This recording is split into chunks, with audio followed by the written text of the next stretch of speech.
कंस अपनी बहन देवकी से बहुत प्रेम करता था और उसने देवकी का विवाह महाराज वासुदेव से कराया और वो स्वयं अपनी बहन को विदा करके ससुराल छोड़ने जा रहा था। तभी आकाशवाणी हुई कि देवकी और वासुदेव का 8वां पुत्र ही कंस की मौत का कारण बनेगा। तब इस आकाशवाणी पर भरोसा करके कंस देवकी को ही मार डालना चाहता था। तब वासुदेव जी ने कंस को वचन दिया कि वे अपनी हर संतान के जन्म लेते ही उसे कंस को सौंप देंगे, परंतु वे देवकी की हत्या न करे। इस पर विश्वास करके कंस ने देवकी और वासुदेव को कारागार में डाल दिया और एक एक करके उनकी 6 संतानों को मार डाला।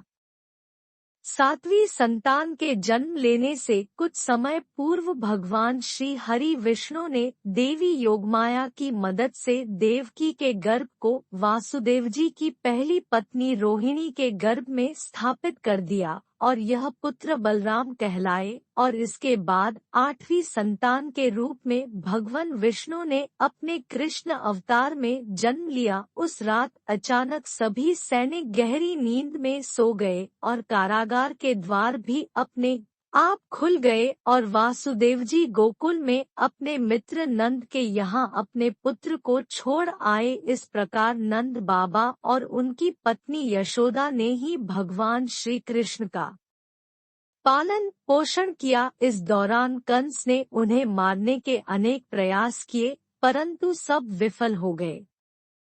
तब कंस ने अपने मंत्री और रिश्तेदार अक्रूर को कृष्ण और बलराम को लेने के लिए भेजा। वह अपने राज्य में उत्सव का आयोजन करके इसमें दोनों भाइयों को बुलाकर मार डालने की योजना बनाकर बैठा था। जब अक्रूर जी कृष्ण और बलराम को लेने गोकुल पहुँचे तो कोई भी गोकुलवासी नहीं चाहता था कि वे गोकुल छोड़कर जाएं।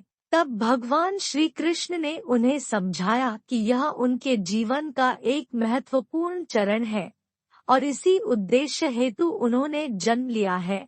इस प्रकार समझाने के बाद अक्रूर के साथ वो दोनों भाई कंस के राज्य में आ गए। श्री कृष्ण और बलराम जी के मथुरा पहुंचने पर कंस ने योजनानुसार एक मस्त और पागल हाथी को दोनों भाइयों पर छोड़ दिया। हाथी कृष्ण और बलराम की ओर दौड़ पड़ा और मार्ग में आने वाली हर वस्तु को नष्ट कर दिया। तब श्री कृष्ण अपने रथ से उतरे और अपनी तलवार से उस हाथी की सूंड काट दी और हाथी की मृत्यु हो गई। इसके बाद वह उस स्थल पर गया जहां उसने अपने कूटनीति पूर्ण मल्ल युद्ध का आयोजन किया था। यहाँ उसने दोनों भाइयों को मल्ल युद्ध हेतु ललकारा। इस युद्ध में हार का अर्थ था मृत्यु और इसमें कंस की ओर से राक्षसों के कुशल योद्धा मुश्तिक और चाणूर मल्ल में हिस्सा ले रहे थे। इनमें से मुश्तिक पर बलराम जी ने मल्ल प्रहार करना प्रारंभ किए और चाणूर पर भगवान श्री कृष्ण ने, और कुछ ही समय पश्चात मुश्तिक और चाणूर की मृत्यु हो गई। कंस ये घटना देखकर हैरान था। तभी श्री कृष्ण ने कंस को ललकारा कि हे कंस मामा, अब आपके पापों घड़ा भर चुका है और आपकी मृत्यु का समय आ गया है। ये सुनते ही वहां उपस्थित सभी लोगों ने चिल्लाना शुरू किया कि कंस को मार डालो, क्योंकि वे सब भी कंस के अत्याचारों से दुखी थे। कंस वहां से अपनी जान बचाकर भागना चाहता था, परंतु वो ऐसा नहीं कर पाया। तब श्री कृष्ण ने उस पर प्रहार किए और उसे अपने अत्याचारों की याद दिलाने लगे कि कैसे उसने मासूम बच्चों की हत्याएं की।